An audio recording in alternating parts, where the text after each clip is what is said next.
Welcome to the RotoWire Prospect Podcast. I'm your host, James Anderson, and it is Top 400 Prospect Rankings Update Eve. The Top 400 Prospect Rankings will be fully updated on rotowire.com Thursday morning, roughly around 11 a.m. Eastern Time. And if you don't have a RotoWire subscription, use the code YouTube15. It's a new promo code. Will help us out if you use that one. So YouTube15 for any subscription you want to get at RotoWire, 15% off. But tonight on Top 400 Prospect Rankings Eve, Alex Jensen is joining me, and we're going to talk about the Arizona Complex League, the Florida Complex League. We're going to preview a little bit of the Dominican Summer League. Just so many exciting names popping up on the complex and breaking out. And I'll get Alex's thoughts on just how we should be valuing these guys. But Alex, thanks for joining me, man. How are you doing? Yeah, thanks for having me on. I'm doing good. Just got off work, so re-waking back up a little bit. But yeah, feeling pretty good, feeling excited. You know, it's just for me, covering mainly the complex, and I do a little OA and then the DSL. Like, this is kind of the start of the season for me. So yeah, I got a lot of juice right now. Absolutely. That's great. So let's start in Arizona. Tyson Lewis, the Reds shortstop who they selected in last year's draft, did not get assigned to single A. He's 19, will turn 20 in January. But Tyson Lewis has played in 5 games in the Arizona Complex League. I think he has a 119 exit velocity, several other exit velocities that are north of 110 miles an hour. And he's already got 3 steals in 5 games, 3 walks, 3 strikeouts. I feel like Tyson Lewis has kind of become the top guy to talk about in the Arizona Complex League for at least as long as he stays there. But how impressed have you been with him through just 5 games? And how would you value him in Dynasty relative to sort of, not the Connor Griffin, Bryce Rayner prep guys from last year, but like that next tier down, like the Slade Caldwells, the Caleb Bonnemer, the Theo Guillen types? Yeah, so Tyson Lewis, he's someone I've seen a little bit of. I think he's kind of a weird eval because it's, like you said, 5 games. And also, I think, was he Nebraska, I think, if I remember correctly, prep? So it wasn't on the showcase circuit too much. So there just isn't a big sample size for him. I think the first thing that stands out to me is his frame. I think he's listed at 6'2", 190. He's definitely that. He might honestly be more like 6'3", 200. And he's got that kind of like broad shoulder frame. It's almost, I remember when he was a prospect, I ended up getting a high five from Fernando Tatis Jr. And I was just like, that dude's shoulders are twice as wide as mine. Like, that's insane. And Tyson was not quite as extreme as Tatis, but he's kind of in that body type frame where you can see he's going to fill out and he's going to be really strong. So I think shortstop, definitely unlikely, but maybe third base, right field down the line. I think there's going to be a ton of power there. I think right now he's got that frame where he's going to swing hard, but he also swings super hard. So obviously the Statcast data, if that's legit, is ridiculous. Like, they had 119 and 115 in the same game. That's pretty absurd. My concern with him is that he's got a really high effort swing and he's going heavy opposite field. And that's telling me, along with the fact that they probably kept him down a level a little bit compared to some of his other peers, maybe he's not seeing pitches incredibly well, even though as good as the results are being. So I think he's someone right now where I kind of value him like a 50 hitter with 60 pop. And I think right now he's like a 70 runner. He's a really good athlete. He's really fast. He's playing decent shortstop defense. I just wonder how long he can keep doing it for the level. But if he's available in your league, go pick him up, obviously. But if he's someone you have and your teammates are like, holy crap, 119 mile an hour exit velocity when he's, what is he, like 18, 19? Like, that's insane. What's he going to be? He might be a good candidate to sell high on, especially because I think as he moves up levels, he's probably going to struggle at some point, and that might be a good opportunity to buy low again. So for me, I kind of view him, I think he's kind of in that mold of like a Benny Montgomery type, where it's like, if it comes together, it's going to be insane, but there's reasons to wonder if the hit tool is going to play against upper levels. I have it between the guys you mentioned. I think Theo Guillen, to me, is in a tier of his own at the top. I'm just a big Theo Guillen guy. I was during the draft. I think what I've seen so far, I'm really impressed with. I like the Rays organization and how he fits into that. I think he has a chance to have 360 tools, which is absurd. So Theo Guillen, to me, is kind of the top there. Dickerson, to me, has been more impressive in a small sample size, especially with what he's been doing in single A. So I think Dickerson's number 2 for me. Then I'd probably put Lewis, but he's kind of in a tier with Payne, who I think is I worry about his swing a little bit too, but he's going to be a really good defender. It's a good organization developing players with kind of rough swings a little bit and making that work. And the power has been better than I expected. Then I'd have Caldwell and Bonner. Caldwell to me is just too passive, so I don't really know how to grade him out yet. And he's smaller, so I think it's tougher to project him more going out as he ages. And then Bonner he's good. He's good. I think he's going to have 5 50 level tools. I don't know how that plays in an organization like the White Sox with their player dev recently. So he's at the bottom, but all good prospects. Yeah, I mean, it's just we're working with such small sample size with all these guys, obviously. And the teams definitely tell you something about at least how they think these guys are going to perform by where they assign them. So, I think what Caleb Bonner's done is pretty impressive. The speed is there. It seems like the bat speed is pretty solid with him. Caldwell, yeah, it would be great if he would swing a bit more. I think I've got Payne probably the lowest of those guys. I think he's just going to maybe be the slowest to kind of move up and the slowest to develop that pop. But yeah, maybe do you want to talk a little bit more about Luke Dickerson and just sort of what you're really digging with him and his chances of sticking at shortstop? I don't know if I think he's going to stick at shortstop. I think he's more likely to go into the outfield long term. I just think he was someone where I knew there was going to be power speed there, I was a little worried. I always am a little worried about just how the Nationals have developed their hitters to the lower levels. They're kind of one of those if it works, it seems to work out amazingly, but it seems to work out because they're so good that depth doesn't hugely matter a lot of the time with them. But so far, he's looked way more advanced than I expected, especially for a New Jersey prep kid. And I just think some of the underlying stats that he's done in single A, which I think is a big jump from the complex level to single A, has been more impressive to me just from an analytical standpoint than what we've seen from Lewis.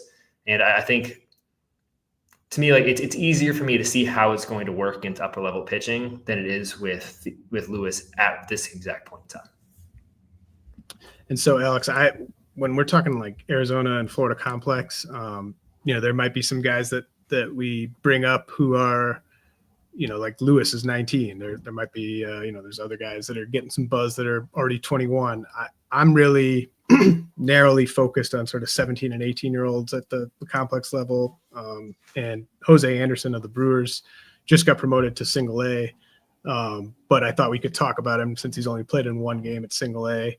He had 3 homers, 3 steals, hit .333 with a .467 OBP, 750 slug in those 10 games in the complex league. Of course, the Brewers are known to jump guys over the Arizona complex league. They're the very best DSL guys. They sent Jose Anderson there for 10 games. He's up at single A now. Seems like a very exciting outfielder in his own right. What do you think about Anderson? Yeah, that Brewers class last year is just insane. It might be one of the best, at least early returns, international signing classes I've ever seen. I think it might be in a tier of its own for that. Honestly, it's pretty ridiculous. I think they gave him just 50,000. So even taking the step to jump him up to single A with that amount of investment is pretty absurd.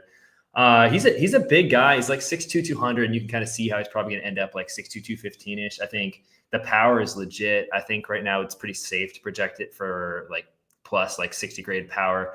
I think that it's possible too if development goes the right way especially for someone who doesn't have a ton of money in the bank to be spending on making his body as good as possible. I think it's possible as he goes up, he could actually even get more power. I think he runs decently well. You get mixed reviews. It seems like he has really good jumps, but isn't the fastest guy ever. And you kind of project him to slow down a bit, but I don't think it's out of the question. He's a 50 grade runner and he gets good enough jumps that he can maybe play center field if needed and have a shot to play all 3 outfield spots. He's got enough arm. So I think that's good. I think the big thing is going to be the hit tool. It's shown incredibly well so far. I mean, I every year do a top 50 DSL performers list, which I kind of switched to from top prospects, top performers. I think Jose Anderson was at the top of that list or number 2, or he was number 2 behind Rainiel Rodriguez. So he just crushed the DSL last year, just kind of hit the complex the exact same way. He's got a bit of timing issues. that I've seen or looked at him, where he does not struggle identifying spin. He doesn't struggle like identifying speed. He just sinking it out has been a bit of an issue compared to some of the other Brewers guys. But I think it's just a difference between if he's a 40 hit tool or a 50 hit tool. And if he's a 50 hit tool, I think he's like a first division regular. And if not, I still think he's probably a guy who has a chance to be a pro as just like a, like a power OBP guy who can play defense. So I'm pretty high on him personally. Like, I picked him up in a lot of leagues. He's someone I like. Yeah, I'm currently planning on slotting him in the like 100 to 150 range on the update. Is that like a range where you would be looking to buy or looking to sell? I think it's really close to where I value him. So I'd probably be looking to hold, I guess. Sure. I think I have him in like the 125 to 150 range, but like the smaller your league is, the more like the smaller the minors in your league is, the more I'm like willing to bet on it, because I think he's got pretty good upside. So yeah, I just want to see him prove it against better pitching, I guess. Yeah, so Jose Anderson just joined that absolutely loaded Carolina Mudcats roster. Ridiculous. Yeah, if you're anywhere near Carolina, check out the Mudcats while you can. And then shout out Dingus too. I think it's Dingus. I don't know how to say it. Their catcher that was from Florida State last year. Like, he's a guy that popped a ton for me when I was watching them this year. I think he's already up at Wisconsin. Oh, is he now? Okay. Yeah. Yeah, I mean, he just got promoted yesterday, I think. And like Mate and Pena are going to be up in Wisconsin soon. So looking forward to being able to see those guys.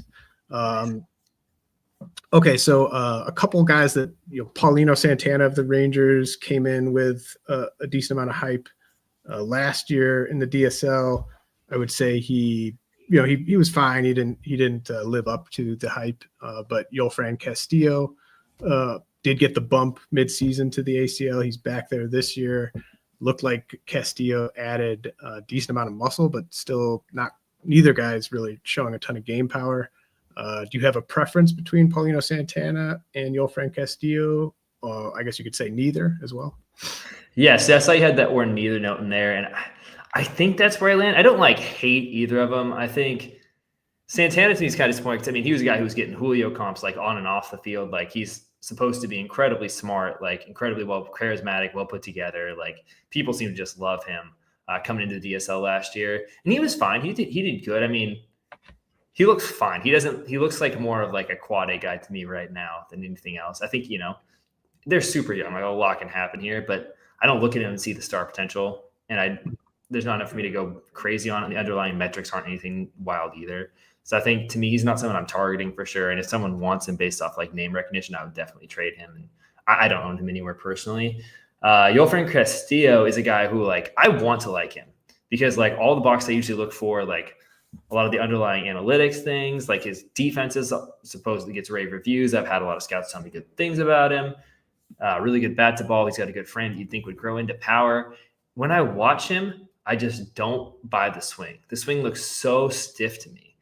He kind of, I think it was like Reggie Preciado a while back. I think he ended up getting traded to the Cubs, but he was on the Padres for a while. And he just really reminds me of him, where it's like, oh yeah, he has a good first step. Oh yeah, he's tall and he's lean, so he'll probably like fill out, but his frame doesn't really look like he's going to put on too much muscle to me.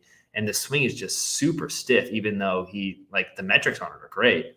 So I just don't know. I don't really like how he projects going forward. I think he might be one of those guys who just destroys the lower levels and then kind of doesn't kind of hit a linear curve, a linear path upwards. So I'm not super high on either guy, honestly.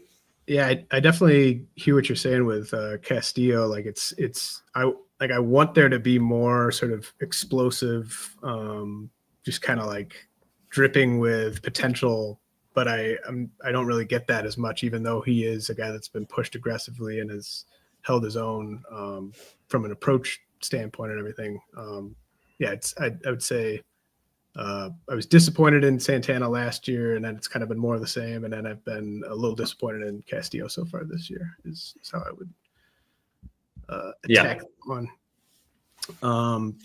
Early impressions on Padres slugger who's not slugging really, but he's running, Kale Fountain. Yeah, he's a big dude. I'll say that for sure. He's probably like 6'5", 220. Like, he kind of has that like quarterbacky build. Kind of reminds me of like Troy Kloss type frame way back in the day. And like when you look at some of the metrics, like he gets the ball in like good launch angles, like pretty consistently, which for someone that's huge is good. He's got some swing and miss, but he like in his like feel for the zone is like a little up and down in my looks. I don't know. Like I was kind of expecting him like to have way more pop than he does like in game, because his batting practice, like he crushes baseballs, and he's, you know, his frame, like he's got that kind of like Alex Bohm, like he's just a big dude who like when he's hitting the ball in good launch angles, like that should mean he's got like a ton of in-game power. And it just hasn't showed up for me. He doesn't look like he has the same swing and batting practice he does in game. And I don't love that. I don't know how healthy he is. I don't think he's played defense yet. I think he's only DH. So that could be like a health thing, maybe. So I like kind of want to be like a little like cautious what I'm saying right here for that reason. But to me, when you get really big guys who don't hit the ball hard in games at the lower levels, that kind of makes me a little cautious about how they're going to advance going forward, as it just gets harder to hit with long levers like that. So yeah, I think he's someone who's interesting. He moves well for his size. I don't know if I'm buying him personally yet. Yeah, Fountain, he has only played DH, like you said, and he had Tommy John surgery in October. So, you know, I would say I was almost surprised. Like Welsh was telling me he'd been playing in extended games for a while. Like it seems like he's kind of on the early side of that return, even for a position player. So maybe that's affecting him, but yeah, I could see that. I could definitely see it. So knowing that, like, that makes me a little bit more optimistic about him, just because there's a real reason for why the power might not be showing up in games as much as it has. Sure. Yeah. And again, I mean, like Fountain's even older than Lewis. Fountain turns 20 in August. So, you know, I would like to see when we get to like June, July, like I'd like to see him at single A. I'd like to see at least some over the fence power to speak of for Kale Fountain. But yeah, he's holding his own other than the power in the ACL. Yeah. So, okay, now we're going to open it up, Alex. Who are some guys that you're itching to talk about that I haven't asked you about so far? Yeah, and these aren't necessarily in order of like the guys I'm the most excited about, but just people I want to talk about. I think person gets talked about quite a bit. I hope I'm saying this right. Junaker Caceres from the Guardians. He's fun because he's not even 18 yet. I think he's like 3 months away from turning 18, and he's doing good again after doing amazing last year in the DSL. He's another analytics guy where I haven't seen a lot of his StatCast data, but I know last year it was really impressive. So I'm excited to see it this year. Not the biggest guy ever. I think he's listed at like 5'10", 165 or 170. He's definitely heavier than that. He's kind of got a really strong lower half. I like the swing. He's hitting, I think I have the stats written down, jotted down as of yesterday. He was hitting 364, 450, 515, more walks than strikeouts, but not like walking a ton. He's not a passive hitter. He just has a good feel for the zone. He gets the ball in the air a good amount, but not so much he's like overly trying to loft the ball. It's just working for him. I really like to see that. He's kind of in that middle ground where he's not passive, but he's not super aggressive. Good feel for the zone, makes a ton of contact, really low swing strike rate. So I think all the things there are really good. I think he's got the makings of like at least a 55, maybe a 60 hit tool. The rest of his profile, I don't know. Like the StatCast data I know suggests he might have like plus power, and scouts like he's got 40 power. So I don't know how to juxtapose those two things. Right. Not an amazing runner, but he gets good jumps. He's probably a 40 runner as he fills out a little bit, especially with how big his lower half is, which kind of limits him without a great arm to probably left field. So he's going to be one of those guys that has kind of like a tighter margin for error, but the bat's just been really good, and he's really young. So there's always a chance he just ticks up physically, and all of a sudden he is faster. So he's someone that I could definitely see buying, especially in deeper leagues. I feel like he's like very safe as long as he gets a chance to hit based off his defense. So he's someone I like. I'll go an older guy who I didn't know anything about coming into this year, but it's just been a monster. Victor Figueroa, who's on the Padres. He was kind of when I was wanting to see Kale Fountain. He was the guy who was actually really popping for me. His stat line is something absolutely absurd. It's like, as of yesterday, it was 605, 659, and 1.263. Just ridiculous. Sometimes you see that with guys that are 21 years old in complex league. I don't know what he's doing there personally, but he's 6'5", 240, and he's like fast. He plays mostly first base, but he was moving. I I was kind of blown away by how fast he was at his size, probably at least like an average runner, which is pretty rare. And a lot of the scout feedback I've gotten is like, oh no, he's really good. And so, you know, you got to kind of like see what happens as he moves up. Like he shouldn't be in complex ball clearly, but I mean, let me just jump in. Like, so, I was trying to think like when the last time I even ranked a guy who's 21 just based on what they did in the complex. Like, I honestly don't think I have ever ranked anyone that was 21 who's only played in the complex. It's super rare. Yeah. And he was coming from JUCO too. So he might've been just a little bit behind, but it's even rare that like, it seems like every time there's someone with like ridiculous stats like this, that's 21 in complex, it's always like the scouts like, nah, that's not a dude. Like he's got this issue and this issue. And the people I've talked to are like, oh no, like he actually is checking a lot of boxes.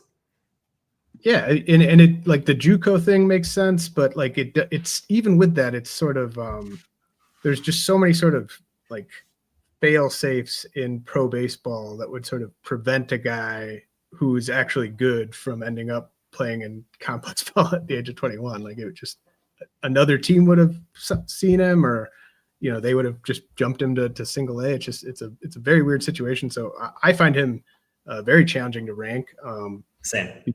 Because it's, you know, if he goes to single A and doesn't perform, like I'm not going to be surprised. If he goes to high A and doesn't perform, I'm not going to be surprised. But also, you know, like he is really producing, like you said. So it is kind of, you know, there aren't that many guys to get super excited about in Arizona. So I understand why he's getting some attention. Yeah, it's definitely unique, and so I kind of had to give him a shout. A guy I actually really do like, who's another guy from my DSL top performance list last year, who's like probably the most Guardians prospect maybe I've ever seen, is Dowry Fernandez, who he's playing second base shortstop. He's listed at 5'9", 155. I don't know if he's 155, but he's in that ballpark somewhere. He's not a big guy. Switch hitter, throws from the right side. Just turned 18 a little bit ago. As of yesterday, he was slashing 475, 563, 750. I don't think he's hit a home run yet, but he's still got a 275 ISO. He's got twice as many walks as strikeouts, 16.7% walk rate, with an 8.3% strikeout rate, sub 10% swinging strike rate, and he's, you know, kind of an aggressive hitter. He gets the ball in the air a lot without like selling out for it, just kind of natural from both sides. The swing does it really well. He pulls the ball pretty well, about 50%, where he's not selling out to pull the ball, but if you give him a pitch to turn on, he'll do it. And if you give him a pitch to take the opposite way, he's not going to like try to pull it anyways. You know, definitely going to be somewhere up the middle defensively. I don't know if he's shortstop or second base. They have so many guys that it's kind of tough to tell where exactly they plan on developing him. But he's got a strong arm. He can play third base too. He might honestly have like a plus arm down the line. And I think he's got plus speed. I think he's going to keep having plus speed. He's really quick twitch. I just really like him. To me, the guy he definitely reminds me of is Angel Ganoa, or Ganao, however you say it, who I really like as well from the Guardians. And he's just like, they always have these dudes. Like every year, they've got a bunch of like 5'9" up the middle guys with just unbelievable metrics, but he's twitchier than a lot of them. So I think he's going to have more tools down the line, and he's just really performing. And against every pitch type, it's every game, it's super consistent. And I really, really like him. He's someone who, I don't know if I can put him like a top 150 yet, but he's not too far off. In a deeper league, I'd probably act now. And that was Dari Fernandez, Dauri Fernandez, for those listening. Yeah, he's someone I like. One of the most interesting feedback guys I've gotten, and also a guy who just I'd never heard of before, Marlon Quintero on the Angels. And I've kind of been a hater on the Angels farm system, and I have two guys here that I like from this team. So that's kind of exciting for me because it's fun to not kind of crap on their system for once. I got multiple scouts telling me just consistently like sub 1.8 pop time. And I had a guy tell me he has a 1.7 pop time on him. This is like a 5'9", 180-pound catcher. And he 18 and a half, he's hitting well. He was hitting 393, 452, 643, about 9.4% walk rate, 18.8% strikeout rate, but hitting a ton of line drives. Just when he's on it, he's really on it. Not a ton of swing and miss, kind of a patient hitter. But really defensively is the thing that's standing out, where he's just got an insane arm, an insane pop time, and he's really good at blocking and receiving. So I think he's going to be one of those guys where like he's almost going to be a pro if he doesn't like wear out physically, just because his defense is so good. but there's stuff to like in the hit tool too. So real life prospect, I really like him. The guy I like for fantasy on that squad is Hayden Alvarez, who, again, like that Tatis type frame, he just kind of looks like a college wide receiver. He's probably like 6'3", 6'4", 190, 195 pounds, super athletic looking, still hasn't turned 18 yet. He was a decent bonus guy, I think like $600,000 to $650,000, somewhere in that range. He's slashing 313, 436, 500 at a 17.5% walk rate and a 20% strikeout rate. He's getting the ball in the air a ton as he's growing into his frame. So like his frame at least certainly suggests like it's going to be at least 60 grade raw power. We'll see how much he can get to in games, but hitting the ball in the air and growing into a 60 frame, not even 18 yet, good signs. He's safely a plus runner right now. He might be a double plus runner. He'll probably, as he fills out, go down to like a 55, 60 runner, which is awesome, honestly, at that point. Really a batted ball profile.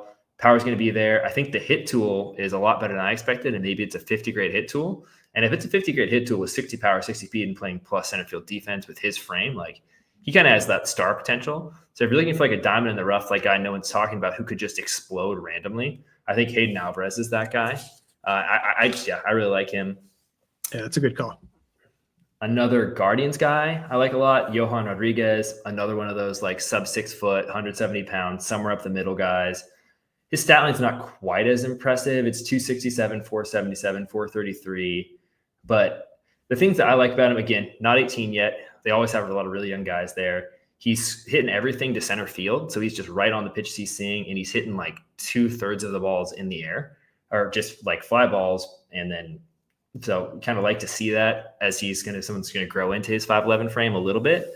So he could be a guy that has like 40 grade raw power, but like 50 grade in-game power, maybe even a bit more of how much he gets the ball in the air and how much he's like on the pitches. He doesn't swing a ton. He's pretty passive, like sub 40% swing rate, but makes contact every time he does. He's got about a 5% swing strike rate, and he has a really good feel for the zone. Walking a ton. And I think he's someone that just like the Guardians have some of these guys, but just fits the dev perfectly. So I like him. A guy a lot of the Prospect Live guys really like. I know Eddie was asking about it the other day. Another Brewers guy, Hando for Encarnacion. He's another smaller guy, 5'11", probably about 175, but he's just kind of jacked for his size, and you can tell he's really quick twitch. Gonna have a lot of turn. Not 18 years old yet. Hits from the left side. Big arm. Gonna play right field, not center field, but he's got a big arm. It's gonna work. Slash line's not quite as impressive. It's 273 to 65, 63, but plenty good. Had a decent feel for the zone, about a 300 ISO. And he's just a guy who is really twitchy, has really good feel for bat to ball, and then is just looking to hit everything as hard as he possibly can and pull it and hit it in the air. So it's working really well right now at his level. I wonder a little bit what that's going to look like once he gets to like high A and double A, when he's swinging with everything he's got in his body every single time and just looking to launch pull everything. But someone that I could see being like a genuine home run threat that's probably free right now. And then a quick rundown on a couple pitchers that I like. I haven't really seen anyone that I love in the FCL, but in the ACL, there's been a couple dudes. Ethan Dorchis is the first guy I want to mention. Again, Brewers, just absurd. At least he's not an international guy. The draft guy, which they've also been drafting amazingly. Their minors is going to be absolutely absurd in a year. It might be one of the best minors I've ever seen at that point. He's a big guy, 6'5", 220, kind of looks like a quarterback type frame, 18.5 right now. He's sitting 91 to 95 with his fastball. The metrics aren't insane, but they're solid. But also he's going to definitely add a lot of power as he goes up. It's kind of a Logan Gilbert type frame. He's got a cutter, curve, and splitter. They're all like 2,300 RPM. They'll probably go up in that system because they do a really good job developing spin there. But so far through 12 innings across 3 starts, he's allowed 1 run, 2 hits, 3 walks, and struck out 19 batters. He's got like a 34% swing strike rate against. He's just been absolutely dominating guys. It's a bit of a longer pullback, which I think a lot of the Brewers pitchers do have, which both can be a little bit easier to time up for hitters, although clearly not at this level, but also gives more upside for him to develop more spin out of his hand. So he's someone that like just looks like he's going to be a good starter, and just how his body develops will tell like how good of a starter he'll be. But you can't really project too many complex level guys as like genuine pros, but he looks like he's going to be at least a back end guy. A A guy who's gotten a lot of buzz that I've gotten good feedback from scouts on is Tharlan Torres on Cincinnati, who they actually have a couple pitchers, but he's going to be the one I mentioned. Sorry. He's a smaller guy. He's like 6 foot 190, maybe 185, right-hander, about to turn 19, but still 18. His results are solid, not quite as impressive as, Ethan Dorchis has been, but 3.27 ERA, 0.91 whip. He's pitched 11 innings across 3 starts, 18K, 2 BB, so he's throwing strikes. The bigger thing with him is he's sitting 94 to 97 with a fastball that has like really good riding life and really good metrics with it. So that's always going to catch your eye at this level. Kind of gives him a safe floor as he looks like he's just going to be a good RP as long as he stays healthy. And then the upside, he's got, a decent pitch mix with a sinker, a slider, and a changeup. And he was kind of a stud in the DSL. He got really good reviews coming out last year too. So a guy who's just going to be probably someone who touches close to 100 down the line. And we'll see if his frame can handle the innings load or not. But you can lead with a safely plus fastball. And then probably my favorite pitcher I've seen there is, I don't know how to say this correctly, but Argenis Kayama. Mm-hmm. He's not quite as flashy, but he's got a nice 6'1", 180-pound frame. He's still 18. I think he's got a really athletic-looking frame to me, which I like. Another 3 games. He hasn't given up a run yet. He's got a 0.79 whip, 11 1/3 innings pitched, 17K, 4 BB. But I just like watching him pitch, man. He's really athletic. The ball comes out of his hand really well. I think he repeats really well. He sits more like 93 to 94, 95, but he's been up to 98 miles an hour, and I don't think he's been below 92. So that's good. It's got good movement on him. I mean, sometimes there's some pitches where he's it has insane movement on it. It's not as consistent as you'd like to see, but he definitely has that in there. I think his slider and changeup are really good too, especially the slider. He gets a ton of swing and miss. And he just looks athletic to me as well, which I just like. So he's a guy that I think could potentially explode next year.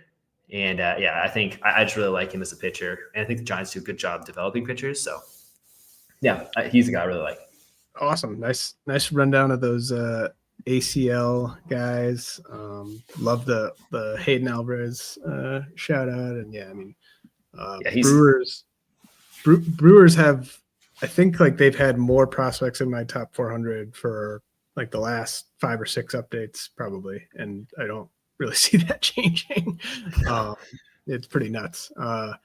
And I should have almost mentioned this at the top, Alex, you were pretty much the only person. I mean, no, pretty much you were the only person that I think I'd ever really heard pound the table for AJ Ewing before 2025. Yeah. And obviously you've had plenty of other hits, like George Lombard's looking like a great call, but just want to give you a shout out on that AJ Ewing call because that you were right on him right away and took a while, but really, really breaking out this year. Thanks for the callback. Yeah, that was a fun podcast back then. That's mostly aged well for me, with the exception of maybe my dislike for Arjun Namala, which looked good for a little bit, but not looking so good right now. But yeah, I just AJ Ewing, I'm a big aesthetics of swing guy where, if it's on a good plane, everything's really fluid and it's efficient. That tends to go pretty well. And if it's not, you can tell right off the bat, they just don't see pitches. And AJ Ewing was one of those guys for me. So yeah, it's really fun to see him kind of take off right now. Okay, let's head to Florida and Rainiel Rodriguez, the Cardinals slugger extraordinaire. This is kind of my dream complex league stat line, what he's doing in the Florida complex league, where he's basically hitting a home run every other game and he's walking as much as he's striking out. He's literally hitting a home run every other game, and he's got a 531 OBP. He's age appropriate. So is there any reason to not jump aboard the Rainiel Rodriguez bandwagon? Maybe. I think there's 2 reasons. I think one, the defense isn't good really at all. Otherwise, I can he's got some similarities just at the plate to Alfredo Duno, who I really do like in the red system. But there's some risk. He's looking to pull and launch the ball. It's not a mystery how he's hitting so many home runs. He's a big guy with a ton of raw power who's also trying to hit the ball over the fence to left field. How tall do you think he is? I would say 6'2". I don't know exactly. It's tough. It's I haven't like seen him in person because he's listed at 5'10". I know he's not that, but no, he looks bigger than that to me. I would say he's probably 6'1", 6'2", just based off like the looks I've gotten on him. But again, like I'll see some of the Arizona guys. I don't see too many of the Florida guys. He was at the top of my list for the DSL performers last year. He was the number one guy, and I got pretty good feedback on him.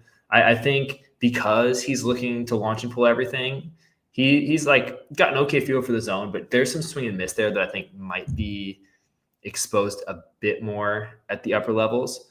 So that I think can worry me a bit, but like I think it's more of like is he going to be a 40 hitter or a 50 hitter, and is he going to be like a bat first catcher, or is he going to be a DH? I think those are the two things. I get some flashbacks sometimes I'm watching him. I don't know if you remember this. Malcolm Nunez, I think also was. I get some flashbacks to him a little bit in the body type and like the approach, which makes me a little bit nervous, but also like I don't know what more you could really ask for him from right now outside of like maybe a bit more patience. And that's not something I think the Cardinals are really like trying to drill into these guys at this level. So yeah, I think he's definitely someone where like you can be bullish on him and you can add him. It's just like sell high if you can too. Where I am rostering him, I'm sort of hoping that he just sort of gets fast tracked as a DH, just because I think that would be in everyone's best interest. I just think like just let the bat kind of go as fast as it can go, and like I just wouldn't try to make him a catcher, but and his body's not terrible either. That's the thing too. Like a lot of these guys that do it, it's like you can tell they're going to be in like horrible shape in a couple of years. I wouldn't say that about Rodriguez. I don't think he's got like a bad body. I think he's just a big guy. So I could see DHing, but even like if you put him at like first base and like maybe a little like corner outfield, like that's not the worst thing in the world. I think he could probably handle it. Nice. Yeah. Well, I'm very excited. There's definitely some confirmation bias because he was the guy I was most excited to see in Florida, but yeah, I mean, he's kind of doing everything he's supposed to do. But yeah, 64% pull rate, like you said, but 56% fly ball rate. So at least he's not hitting anything on the ground. No, he's doing what he's trying to do for sure, and doing it well. You brought up Duno. Do you think he's going to keep the catcher eligibility long term, or do you think he's more of a? I do. I think he's like a plus catcher. I think it just comes down to if he can stay healthy while being catcher or not. Because he's an even bigger guy, but his arm is like if you told me like he stays healthy and when he's 25, like he has an 80 grade arm, I could see that with Duno and I think he's like pretty athletic where I don't necessarily think Rodriguez is athletic, but yeah, I think at the plate, they can be kind of similar where it's big time power and they're looking to use that power. Yeah. And I agree with Duno, like he's just so massive. You're just hoping the body holds up.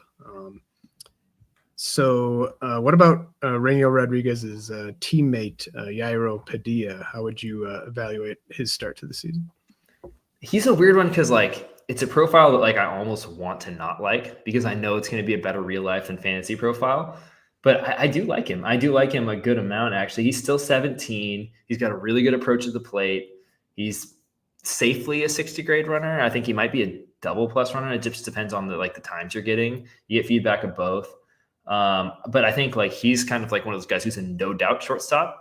Like I feel very confident he's going to stick at shortstop, even in the pros. Like he'll move people off the position that are ahead of him, sort of a guy. And I wouldn't say he's got like a ton of power or anything, but I don't think he's like Starlin. Oh my God, what am I thinking of? Yeah, Starlin Cava. I want to say Castro so bad right there. But I don't think he's just slap hitting with a wet noodle or anything like that. I think he's got like 40 to 45 grade pop, and I think he like puts the ball in a good range quite consistently. So I think like worst case scenario with him, he's like a 50 hitter with 40 pop, who's a 60 grade runner that steals 15 to 20 bases a year and is a plus shortstop, which in real life will make him a top 100 prospect on most lists pretty quickly. But I think there's like upside where he's like a 55 hit, 45 pop, 70 runner who's a Gold Glove level shortstop if it all comes together, who's a really high level prospect. And I think that recently the Cardinals have done pretty well with this profile. So yeah, I'm pretty bullish on him, maybe more so real life than fantasy. But I think that if your league mates are going to trade for wherever's on top 100 list, like he's one of the, maybe even the safest bet at the complex level right now to be a top 100 prospect in a year. Right. Yeah. The shortstops always going to get the benefit of the doubt on those lists. And I mean, it sounds to me like you're kind of describing like sort of, 15 homers, like 25 steals, like as like a ceiling type of thing for fantasy. I think he'd be. I mean, he's not like a small guy. He's probably like 6'170". He's so young that like he could tick up. Like I think maybe like if it comes together for him, like a more patient Mason Wynn is like a decent like outcome for him. That's like within the range of what could happen. Nice. Well, yeah, love Mason Wynn. So Stiven Martinez of the Orioles and Jose Dickson of the Tigers are a couple guys that I noted getting a little bit of buzz, partly just because they're the correct age for the level. Do you have a favorite out of those guys, Stiven Martinez or Jose Dickson? Or they're pretty even to me. They're like super different. I think like Dickson to me is like a guy where he could be like an above average hitter, but doesn't really have any other tools that are that exciting. They're all like 45s for me for the most part at maturity, at least in the looks that I've gotten. So to me, he's like not flashy, but he'll probably be, like a successful guy through the upper levels, and we'll see if his like tools are enough to work in the pros or not. Whereas Stiven Martinez is like almost the exact opposite, where it's like you get very good views on his run time. I think he'll probably be below average runner down the line, but he just looks like he's going to be a pro. He's like got that 6'4", 200-pound frame that he holds well, and it's super projectable, and he's young, and he has a ton of power, like pretty safe projection to 60 grade pop, maybe 70 if it all comes together. But like how much he's going to hit, and his defense is not that good really in right field right now. But again, he's just raw, so it's it'll be interesting to see. But it's a guy who might hit 30 home runs, but also might bat sub 200 if you pulled him up there at this point in time. And also the Orioles system is kind of all over the place for how to develop guys. Like you get guys on every range of the outcomes pretty consistently. So I think I'd lean Martinez just for the upside of it. But if you're in like a deep league, like a 16+ league where, like 20+ prospects are rostered, I'd probably lean Dickson just because he's a lot safer. What do you think is, and this one might be like you're out on both guys, but more concerning, Eduardo Beltre of the Twins, poor quality of contact thus far in the FCL, or Eduardo Florentino of the Pirates, poor rate of contact thus far in the FCL? I wouldn't say I'm out on both. I would say I'm out on Florentino. I mean, he's just one of those guys who, first off, like, defense doesn't really matter in fantasy directly, but like, especially at the lower levels, like if you're not a good defender, that will affect how the team views you and how you get promoted and how much they basically will rely on you going forward and give you opportunities. I don't think Florentino's a good defender. And also he's just a guy he's just so passive at the plate. Like some people really like that. I think a lot of the models tend to like that at the lower levels because pitchers are so wild. But for me, I don't love that, where it looks like he's just looking to take pitches as opposed to like attack strikes and take balls. There's power there, but he's just super passive and looking to launch and pull everything. And to me, that doesn't tend to bode well for how you're going to do in the upper levels. So he's someone I'm a little bit lower on personally. Eduardo Beltre, I really liked what I saw out of the DSL model, the feedback I got on him last year. He's a little bit tight, so we'll see if he can stay healthy when he ages. But to me, like, I don't know. I don't think he has too many like contact issues. I think his body's ticked up a little bit. He's looking faster to me in my looks. I think his approach is better. He's honestly a little bit less passive and his attacking strikes a bit more. I think to me, it's more like a variance thing for him. Like I think a lot of the underlying things that I look at aren't that concerning. So for Beltre, like I kind of like him. If you're a really deep league, I think I might like buy low on him, honestly. So to me, he doesn't scare me too much, especially for someone who has such a long track record of just annihilating baseballs, like a little bit of poor contact quality with like an explanation for why as he's trying out a new approach and also like good underlying stuff. I think I'm still in on Beltre personally. Nice. Yeah. And, with it being such a small sample, like we could be having this conversation 2 weeks from now and be saying, like we could just be, there wouldn't be any issues with Beltre potentially. Yeah. It can change quick. So I had a list of a few like 19-year-olds that I was at least sort of tracking coming into FCL play. Any of the 19-year-olds in the FCL impressing you thus far? Yes, not the ones you have listed. I think you listed Jordan Sanchez, who to me is just, there's too much swing and miss with him for me, especially for a 19-year-old in the FCL. I'm not quite as high on him. Alirio Farabas, to me, who's got like just he hits the ball on the ground too much. I don't think he sees pitches particularly well. So I'm out on both those guys. And then Brandon Maya, who I want to like because he was such a big prospect for such a long time, like coming up when I covering international prospects. But he kind of has both. He swings and misses a lot, and he hits the ball on the ground a lot. He's really fast. He's got a lot of like raw power, but I just think he's like too raw of a player for me personally, especially someone with that high pedigree. So I'm not too in on him. But it does really segue really well into the prospects from the FCL that we haven't covered that I like, because I've got 3 19-year-olds there that I do like.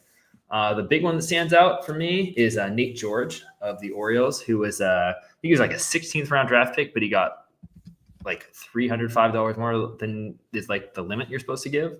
So it costs against the bonus pool. It was a $455K signing.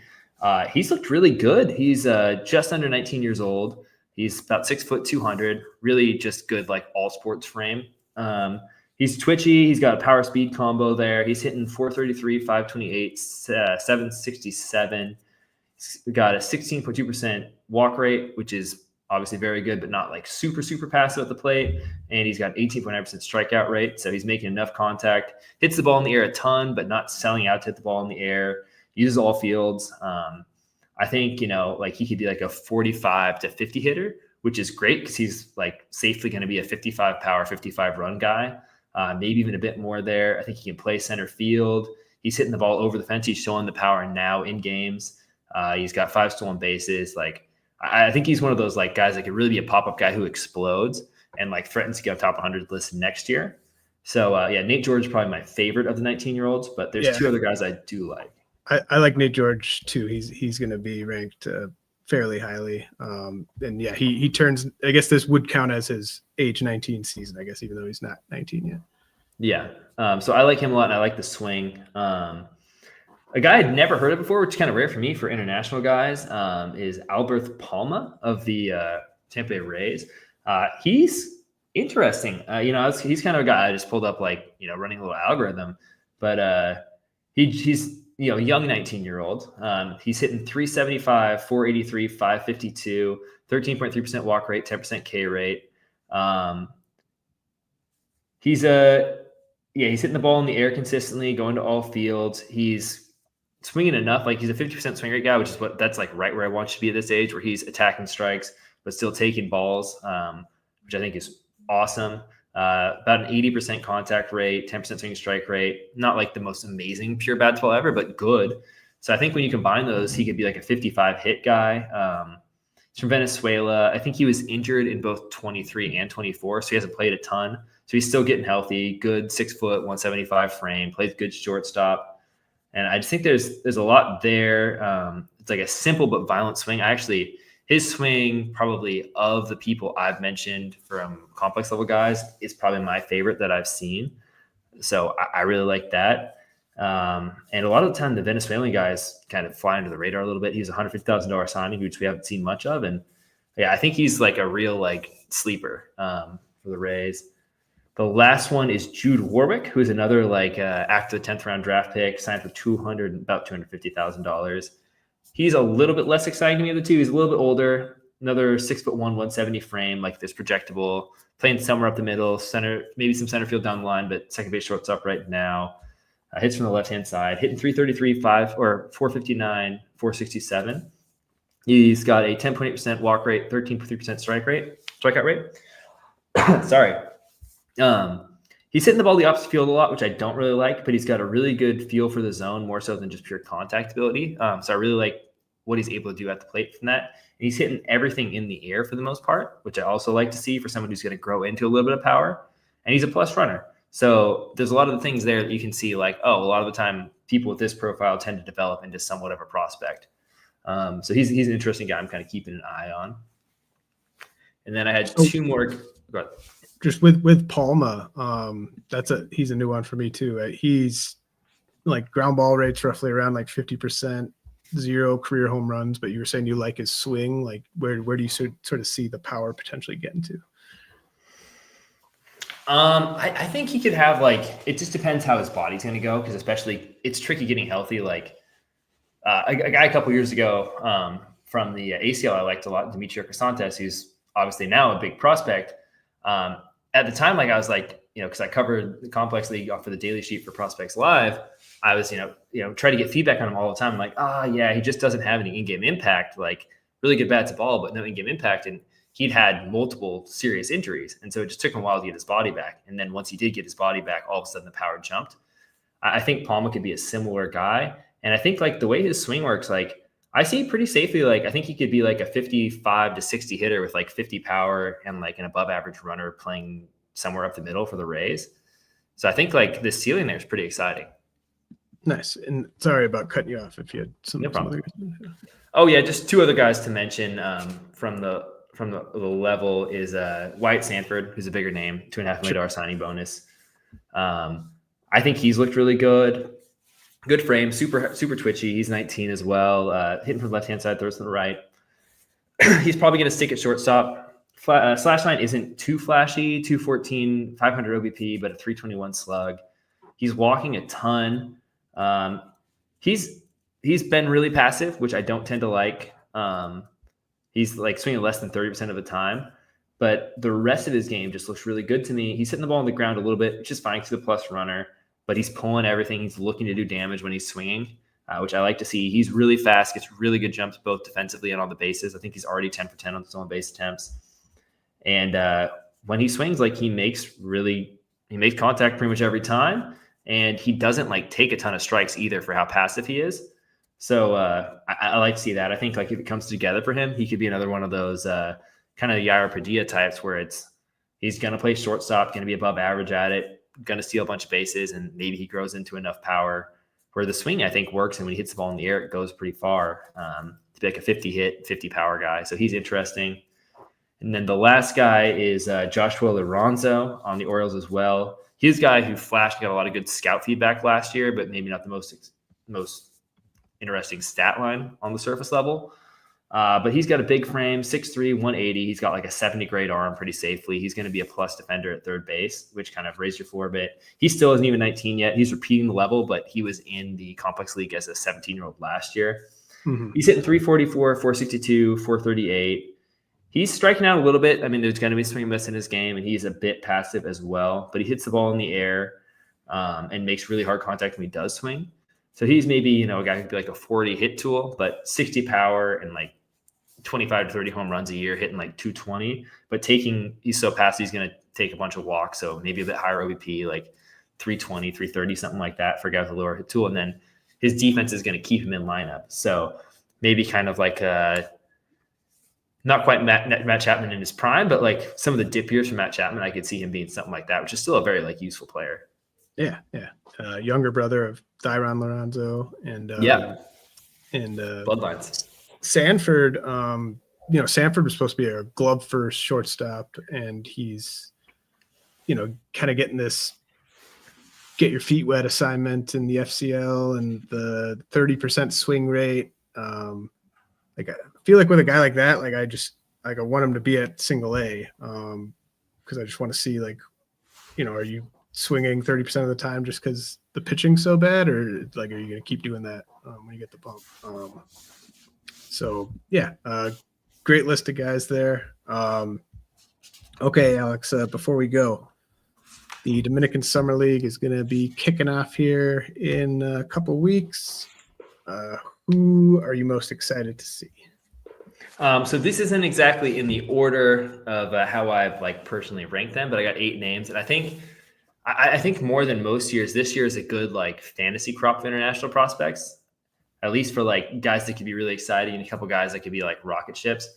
I think one of the guys I'm the most excited to see is Joshua De Jesus from the Giants, who is gotten like maybe one of the buzziest players in the class. He wasn't the highest bonus. He's $3 million though, so still a very healthy bonus. He just looks safe. He just looks like a really safe prospect, which you can't say too often about DSL prospects or national prospects before they've played. He's got a good frame, like 5'11", 175. He'll probably wind up like 6 foot, 185, 190, kind of in that traditional shortstop like size range. Switch hitter, so hit from both sides, no platoon risk there. Really good shortstop. Like the reviews I get for most part are going to be like he's going to stick there about as safe as you can be at that. Probably like he's got a 60 arm and a 60 glove. If not, he'll play center field or something like that. He's a plus runner, maybe a double plus runner, depends who you ask. I haven't like seen him run too much personally, so I don't want to that. But you get either 60 or 70 grade run times on him. His hit tool is good. He gets some like some people will call him to like Francisco Lindor and like go nuts, but most time it's like, oh yeah, he's going to be like an above average hitter, maybe an average hitter, but mostly above average to plus hitter. So maybe 55 hitter with average pop, and that's a damn good prospect. And the Giants too, like if you're in like fantasies where you kind of want to be like day trading a little bit with prospects, like I don't know what it is, but the Giants every year, like the stats they put up in that complex are insane. They always have guys that just have massive numbers there. So I think he's probably going to be a guy who hits the ground running because he's really advanced and in the ballpark that is beneficial to play in. Highest bonus guy I'm aware of is Elian Pena of the Mets, who have quietly done a great job developing hitters this year. I think something's changed around there. Kind of a similar like height, weight, but a very different frame. He's more like stocky of a guy, like really powerful, but not like the fastest guy by any means. At 5'10", 180, he's probably going to be like, I would say at maturity, he's probably going to be like 5'11", like 215, 220. He's going to put on a lot of weight. He's a big guy, not like a bad frame, but not going to be a speed demon by any means. Probably going to be more of like a third base if things go well. And he does have a plus arm. I think he could be an average defender at third base. He's 17 and a half, so he's not super old for the class, but just a really good like hit power combo for his age and just a really safe hitter quite again. No one's ever really safe for this, but I feel pretty confident in how he's going to be as a hitter and a guy who should hit the ground running pretty strongly and move pretty quickly. Probably some of the guys I'm the most excited about, the next 4 in a row, I'm probably more excited about, more eager to see than the first 2. They're just kind of the guys you have to get out of the way. Like I'm excited to see if they live up to the hype. Sure. The guy I'm the most excited to see, who I get maybe honestly like the most rave reviews about, is Yairo Padilla. And as a Mariners fan, I'm biased. Like I want to see him more than anyone else. He signed for $2.1 million, which is a healthy bonus, but not what he would have gotten if he would have signed later on. He was kind of like he just kept ticking up sort of a guy. Caveat with him is not everyone likes the swing mechanics. I think it's gotten better over time. I think it looks better now than it did a year ago. I don't really have a huge issue with the swing. No one has an issue with the approach. He recognizes spin really well. He catches up to velo. He's hitting games. It's just a swing mechanics thing that some people like and some people don't. If the swing is going to work, he could genuinely be a plus hitter. If not, he's probably going to be like a 40 grade hitter. It's just going to come down to that, or if he can make adjustments. The rest of the tools are insane. I'll get people that are saying he's like a 70 power, 70 plus runner, going to stick in center field with a 70 plus arm. So that's absurd. So if you want someone who like has the potential to just be like an absolute rocket ship, like Jesus Made type, where this time next year he's a top 10 prospect, Batista's probably the best bet for that of anybody. I think like his nickname is the Beast. His swing's a little wristy, but like I just saw a video of him recently. I mean, he's hitting balls absurdly hard with a good swing. He's on everything. Like I kind of see a bit of like Byron Buxton to him. Like if it all clicks, like who's one of the best prospects ever, I think. Oh, yeah. So he's just one where it's like, I own him everywhere because if he hits, he's going to hit so strong that it's, And he's not as expensive as a lot of the other guys in the class. I don't understand why. He's the top Venezuelan prospect this year who have done really well recently. So yeah, he's the guy I'm the most excited to see.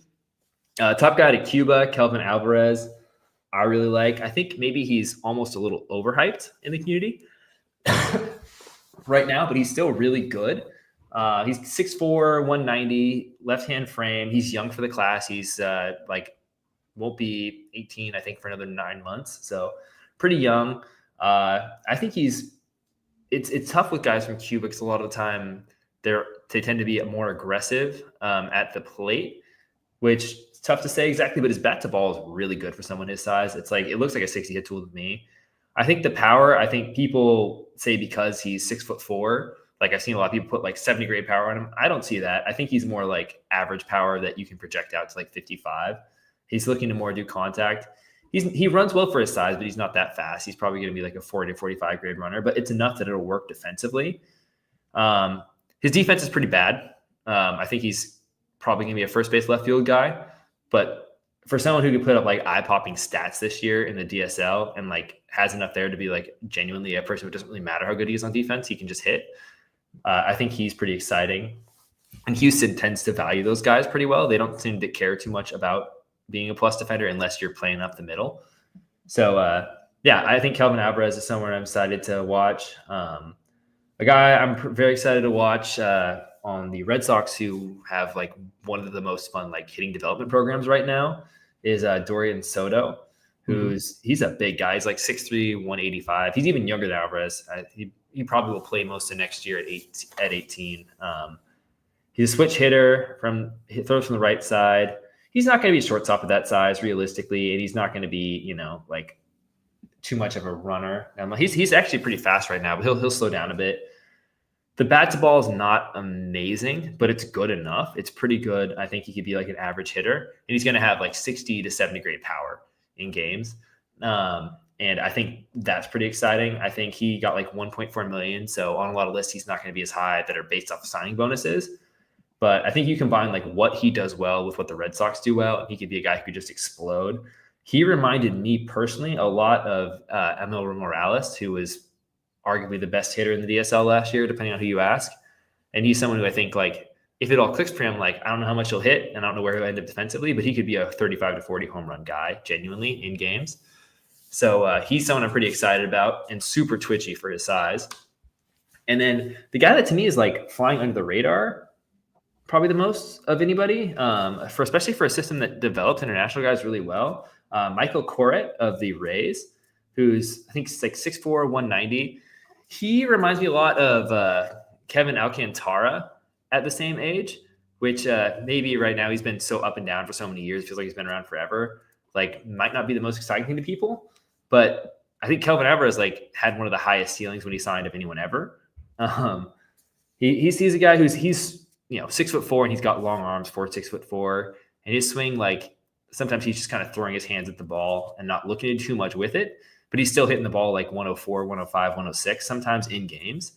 And he's got really good like feel for the zone, feel for spin, feel for contact, and still hitting the ball super hard. And he's also happens to be like, for someone his size, he's like safely a plus runner, and also has like a 70 grade arm that could become an 80. So like if you're looking for someone that could be, in the outfield, obviously, but like in Ellie De La Cruz like skill set, if it all comes together, I think Michael Corrett is that kind of guy where he could just be another like rocket ship. I think he's kind of probably the guy I'm the second most excited to see, just to see what it actually looks like and see those tools behind Batista.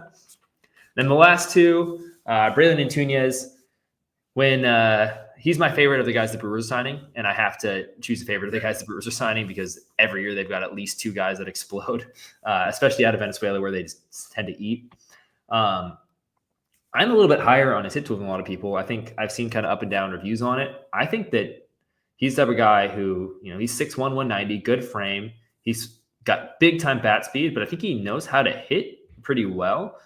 I think defensively he's pretty raw. Like he's switching, I think, from shortstop to the outfield, and it's raw. He's got a big arm. The arm's going to work, but defensively, I don't know quite how he's going to be. But he's got plus power projection and plus speed, and it seems like everyone on the Brewers ends up hitting. So I think he's someone that could explode. And then the last guy is Rowdy Reyes, who I don't know if I would like invest him in as a prospect yet, but I just want to see him. He's a 6'4", 210, really big guy. He's not even 17 yet. He's still 16. Signed with the Braves, who do a really good job with this prototype. But he's super raw. He's super raw. We gotta give that caveat. But he's up to 103 miles an hour already at 16 with his frame, and he's got like a low 90s slider. And I have never seen someone like that in the DSL. So I'm pretty excited to see what he looks like. And I think he's in a very good organization to develop what he does. Well, we've got pretty much the exact same DSL watch list. Let's go. I've been like itching to put Batista ahead of De Jesus, and I think I'm going to do that now. Just because I kind of get that sense too that like if you're just kind of star hunting, it's Batista. And then like Elian Pena, I feel like obligated to rank him, but I also just don't really want to based on the tools. But yeah, he's good though. Power speed never hurts. Power hit never hurts. Pardon me. Yeah. I mean, he absolutely has to bring both of those to the table for sure. Yeah. Well, Alex, this has been a blast. Very informative stuff. Do you got anything you want to promote before we say goodbye? I've got people that are popping to me from what I look at analytically piece coming out of Prospects Live, but it's mostly just that in the daily sheet right now, and then prepping up for when the DSL season starts. So I think I'm just going to be grinding out a little bit here and getting into the swing, and I'll have tons of takes to be going off. So honestly, Twitter might be the best place at this moment. Awesome. Well, that at Jensen_juicy if you want to follow Alex. And top 400 prospect rankings update will be live Thursday morning, late morning. So use the code YouTube15 if you need a RotoWire subscription.